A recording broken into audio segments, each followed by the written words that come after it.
안녕하세요. 인터넷 언론사 스페셜타임스의 영상 뉴스팀입니다. 이번 소식은 정부 차량 구매 보조금, 전기차 수소차 중심 개편 관련 뉴스입니다. 정부가 차량 구매 보조금과 세제 지원을 전기 수소차 중심으로 개편하는 방안을 추진합니다. 홍남기 부총리 겸 기획재정부 장관은 24일 정부 서울청사에서 혁신성장 BIG3 시스템 반도체, 미래차, 바이오헬스 추진 회의를 열고 LPG, CNG 차량은 2024년부터 하이브리드 차량은 2025년 또는 2026년부터 저공해차에서 제외하되 온실가스 저감효과, 가격 경쟁력 등을 고려해 부품업체 지원 등은 지속하겠다고 밝혔습니다. 이어 올해 말까지 적용 예정인 하이브리드 전기차, 수소차에 대한 개별 소비세 감면 등 세제 지원도 개편된 저공해차 분류체계와 연계해 감면 기한을 2024년 말 또는 2025년 말까지 2~3년간 연장하는 방안을 적극적으로 검토할 계획이라고 강조했습니다.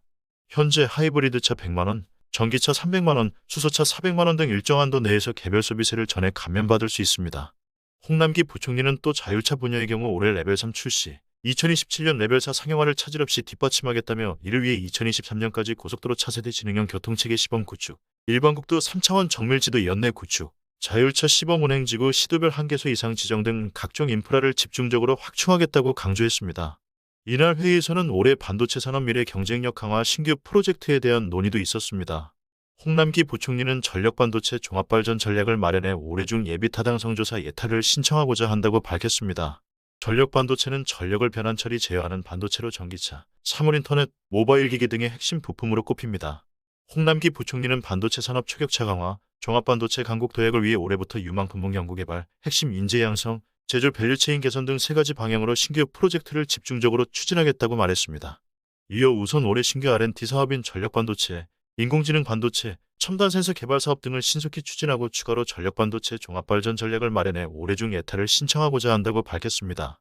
홍남기 부총리는 또 학부 반도체 특화과정 3,600명, 현장 인력 16,440명 등 반도체 핵심 인재를 집중적으로 양성해 만성적 인력 부족 해소를 측면 지원하겠다고 덧붙였습니다.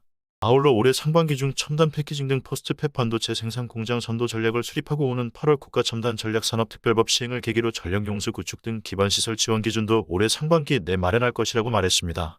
한편 정부는 올해 BIG3 분야의 66조 원 규모 민간 설비 투자 계획이 차질 없이 집행되도록 밀착 지원할 방침입니다. 홍남기 부총리는 최근 미국, 일본, 유럽연합 등의 자국 중심 공급망 보강, 자국 산업 중점 지원 정책, 삼성, 인텔, TSMC 등 주력 기업들의 대규모 투자 실행 등 경쟁이 치열한 상황으로 보다 적극적인 대응이 기요하다면서 팹리스 파운드리, 반도체 미래차 등 기업 간 산업 간 협력 생태계 구축을 통해 취약 분야 집중 보강에 주력하겠다고 덧붙였습니다. 아울러 모빌리티, 바이오헬스 분야 규제 샌드박스 도입 등 산업 현장 체감도 높은 규제 혁파, 국가첨단 산업 지원 체계 확충 등을 통해 주요 경쟁국과의 공정 경쟁 기반 확충에도 역점을 두겠다고 말했습니다. 이상 스페셜타임스의 영상 뉴스팀이었습니다.